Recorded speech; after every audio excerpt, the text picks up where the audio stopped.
From the studios of Farm Journal Broadcast, this is AgDay.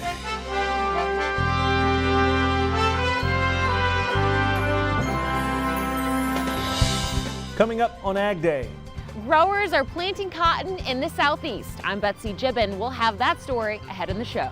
In a developing story, we continue to follow the trade war with China, not winding down after the president takes to Twitter to complain about trade talks. My goodness, we have to at least up the odds a tad that this thing could fall apart. AgDay, presented by the all-new Chevy Silverado, the strongest, most advanced Silverado ever. Good morning, I'm Clinton Griffiths. Some had high hopes heading into this week. A trade deal could be reached with China, but President Trump's tweets announcing tariffs on Chinese products will increase to 25% on Friday have thrown things for a loop, with commodities taking a nosedive and stocks around the world dropping on Monday. We have team coverage on this, beginning with where things stand right now. As part of his tweet on Sunday, the president said the trade deal with China continues, but too slowly. Reuters reporting the president's tweets came after U.S. Trade Representative Robert Lighthizer told the president China was pulling back from some previous commitments. Now word comes from the South China Morning Post that China is reconsidering Liu He's planned trip to Washington this week. He is China's top trade negotiator. But there's also information China is still preparing to send a delegation to Washington for those talks. Pro-farmer Washington correspondent Jim Wiesmeyer says time is running out on the president's aggressive trade agenda. Agriculture has only so long to give Trump a timeline to get some successes in his very aggressive, high-risk, potential high-reward trade policy. So this is what's at stake, and the market's reflecting that now. The market's built in an agreement, perhaps announced as soon as this week. That's why you initially saw about 450-point drop in the Dow. Now, since it's come back. So it's high anxiety. We're waiting for the next shoes to fall, if they are going to fall. Tyne Morgan's been tracking market reaction. She joins us from Missouri. Tyne, these new tariff threats feel like a tsunami across farm country. Yeah, Clinton, a tsunami that really doesn't have an end in sight. A lot of analysts thought Sunday and this week would finally be the week that we would get that weather market and get some premium in these prices. But two tweets by President Trump Sunday sent the markets spiraling down, with soybeans hitting 10-year lows on Monday. AgMarket.net's Bill Biederman says this really is the worst case scenario right now. We don't know the answer to what is going to happen geopolitically. I mean, it is totally now up in the air. It's actually more likely now that Trump kicked the deal off the table completely than it is to get a deal. So at this point, we have to trade that, which leaves us with weather, right? And the weather situation is we're 1 week away from being very bullish in corn. And Clinton, that bullish story for corn really comes from the weather. More prevent plant acres, fewer corn acres altogether, as well as lower yield from less than prime planting conditions right now. You know, I've been hearing something similar, Tyne, and speaking of planting pain, Missouri seems to be kind of sitting at a standstill right now. Yeah, as you can see, no field work going on behind me. Farmers here have been sidelined for more than a week. And with 5 inches of rain in the forecast this week, there won't be much field work going on anytime soon, Clinton. All right, appreciate it, Tyne. Thank you. All of this news coming as farmers work to plant a new crop. New crop progress numbers show the work is running way behind. USDA reporting only 23% of corn is planted. It's usually double that right now. Illinois is 56 points behind the 5-year average. South Dakota hasn't even started yet, and usually it's at 29%. Ohio only at 3%. Indiana, Michigan, and North Dakota, 3%. The news isn't much better for soybeans, only 6% planted total, the 5-year average 14%. The big problem, there just haven't been enough good weather days for producers to get out in their fields. Cotton planting continuing right now in southern states. So far, 18% of the crops in the ground. That's just behind the 5-year average. Texas is right on pace, while Georgia running ahead of schedule. AgDay's Betsy Gibbon heads to Georgia for a look at how the season is going so far. Betsy. Clinton, farmers in east central Georgia are starting to plant cotton. And for this farmer, this is the first field he's planting for the year. So we'll start now and hopefully finish up the third week of May, the end of May at the latest, hopefully. It's starting to get dry out now, so we're having to irrigate some of the fields to get them ready to plant. Time to strip and bed land to get ready to plant cotton and peanuts. So far, so good. Conditions pretty good? Yeah, little dry, like I'm saying. We may have to water up, but they're calling for some rain, so it should be good timing. Georgia is one of the only states colored on the drought monitor, but these farmers say that it's just enough color for them to get starting planting early without worrying too much yet. Reporting for AgDay, I'm Betsy Gibbon. New satellite images show the extent of flooding from the Mississippi River in Davenport, Iowa. Pre-flooding images show the city's clearly defined waterfront, but images from over the weekend show a totally different story. Rain in the coming days could lead to more flooding, and officials say it could be days before the water is once again confined within the river's banks. And many producers are still dealing with wet fields. Meteorologist Cindy Clausen has more in today's Crop Comments. Well, Clinton, portions of Illinois have seen their fair amount of rain lately, and so they've been waiting for days to get out into their fields to work. Tim Kilmer is a corn and soybean farmer in north central Illinois. He shared this video on Twitter saying exactly how I feel scouting muddy fields with his son throwing a big old hunk of wet dirt. Well, let's take a look at our wind speed forecast for the day. Shouldn't be too bad out there in most spots this morning, but as we head through the day, you'll notice that those winds will start to pick up a little bit, especially down into the Four Corners region and along a cold front that's going to be stretching through much of the Great Lakes region, starting to head towards the Ohio Valley. It's going to be the Four Corners and the plains that see the most over the next 24 hours, but as we get into Wednesday, you'll start to see things picking up along the front in the nation's midsection, so some windy conditions there, although it's also going to be wet, so I don't think many of us in the nation's midsection are going to be worried about spraying today. I'll have your national forecast coming up, but for now, here are some hometown temps. Introducing Farm Journal TV, on demand 24/7. AgDay, Machinery Pete TV. U.S. Farm Report on your phone and tablet. Download the Farm Journal TV mobile app today. We continue to bring you different perspectives from the presidential campaign trail and what they have to say about the ag community. Democratic presidential candidate Bernie Sanders, the latest to weigh in, speaking in Sioux City, Iowa. Sanders called for breaking up agriculture monopolies and shifting farm subsidies toward small family farmers.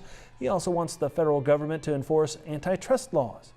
All across rural America, we have seen family farmers go out of business as the prices they receive for their products decline rapidly, and large agribusiness corporations and factory farming take over agriculture.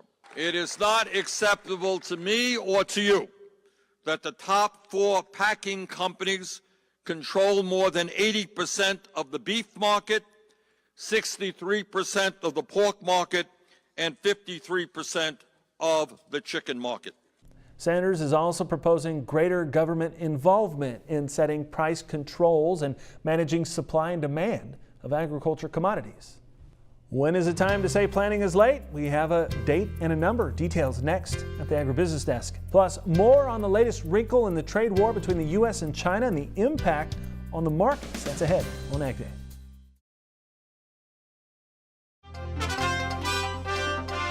Grain and soybean markets, global stock markets, and commodities all feeling pressure Monday after President Trump announced a tariff increase on China would be coming Friday. Here's more now from the CME.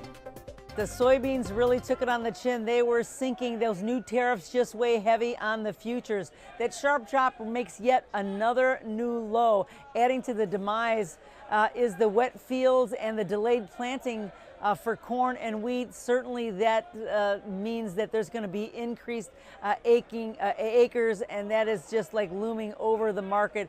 Corn was down very hard. That White House surprise really dashed any hopes for a deal coming anytime soon. So those hoping for a trade were sure that the deal was near, but they were caught a little bit long and they were forced to liquidate their positions and really pressed it lower, down almost 8 cents. That's pretty big, kind of giving back everything that we tried to gain over the last week to kind of get our footing again on the corn. Wheat was also lower.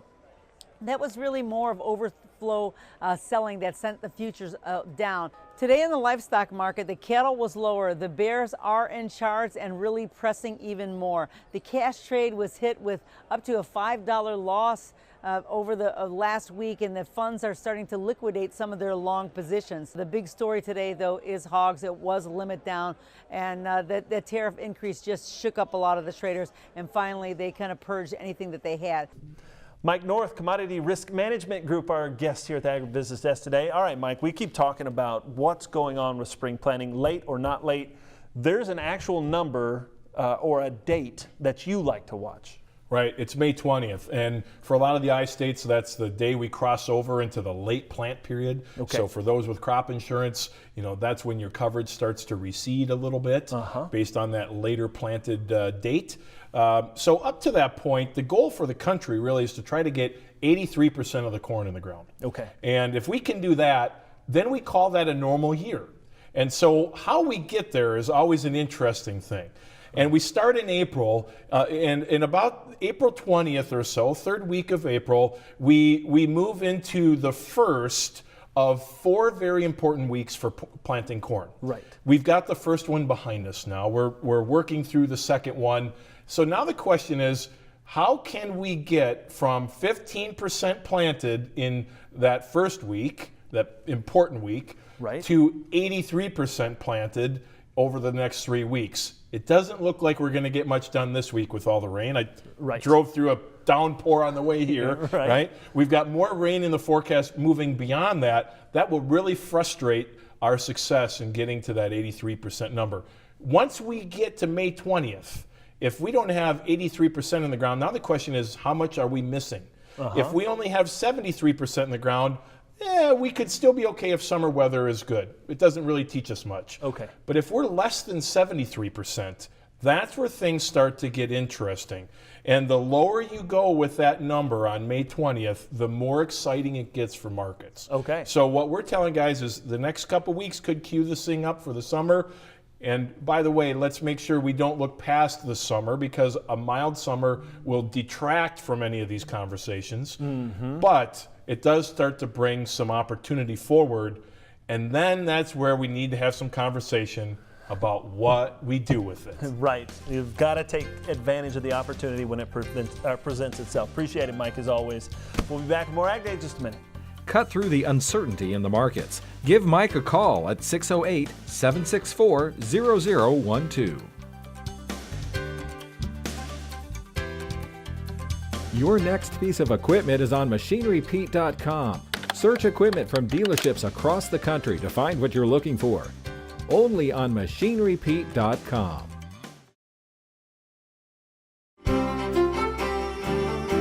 Welcome back to AgDay here with meteorologist Cindy Clausen. And Cindy, we know we're behind in planning, but this map does not look like it's going to help. No, it really isn't, and it's really bad news for a lot of farmers that have already been delayed getting into the fields. We're going to be adding more rain to much of the nation's midsection today. Let's take a look. The cold front has been pretty slow moving so far. That's going to slowly continue to sink south, but then kind of stall. We're going to be watching out in the plains as we see a stationary front, but eventually this low pressure system that's over in the Four Corners region is going to be moving into the nation's midsection. We're really going to be increasing the rains there. Let's put this into motion. You'll see what's going on, so look for some showers, maybe some rumbles along the cold front here. A lot of moisture in the plains. We also still have some moisture out into the Intermountain West. In the overnight hours, Tuesday night into Wednesday morning, we pick up that moisture now heading into a lot of the Corn Belt. Also that cold front down into the southern plains, so we'll look at some heavy showers and thunderstorms there. Through the day on Wednesday, looking pretty wet all across much of the nation's midsection as that low pressure system starts to creep across the Corn Belt.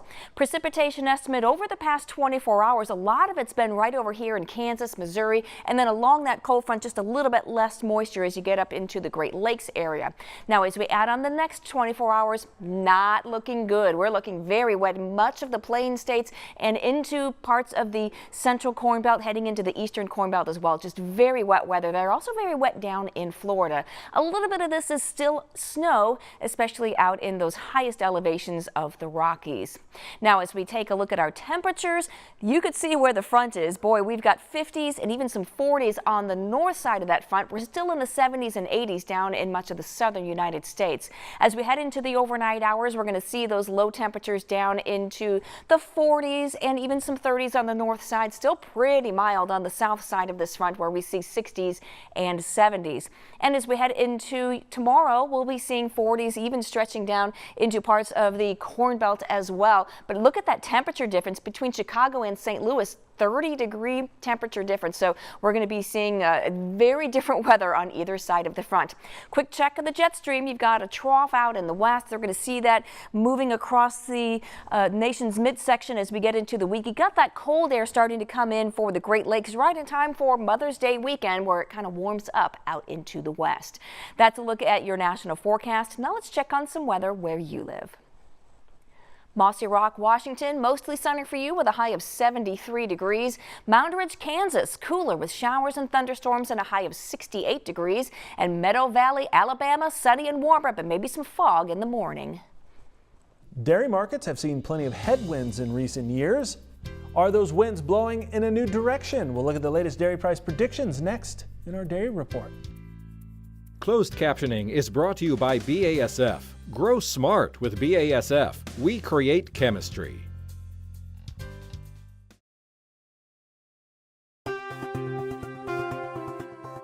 The USDA is unveiling repayment options for producers with coverage in previous margin protection programs for dairy. USDA's Farm Service Agency announcing dairy producers who had coverage under the margin protection program for dairy are eligible to receive a repayment for part of the premiums paid into the program. Now, to be eligible for this repayment, authorized by the 2018 Farm Bill, a dairy operation must have participated in the MPP dairy during any calendar year from 2014 through 2017. They also have to have the repayment calculated and verified by FSA and elect one of two options by September 20th. Milk prices continue to recover in April, with Class 3 prices jumping 92 cents from March. They reached $15.96 per hundredweight. It marks the fifth consecutive month of price improvement. Now, on your screen right now is a closer look at the prices reported by USDA. The higher Class 3 prices were due in large part to continued strong component prices. Reading and walking doesn't sound like a good idea, but in Tennessee, we'll show you how that idea is helping improve literacy while getting kids into the great outdoors.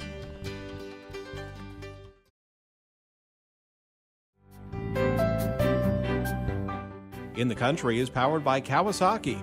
Let the good times roll.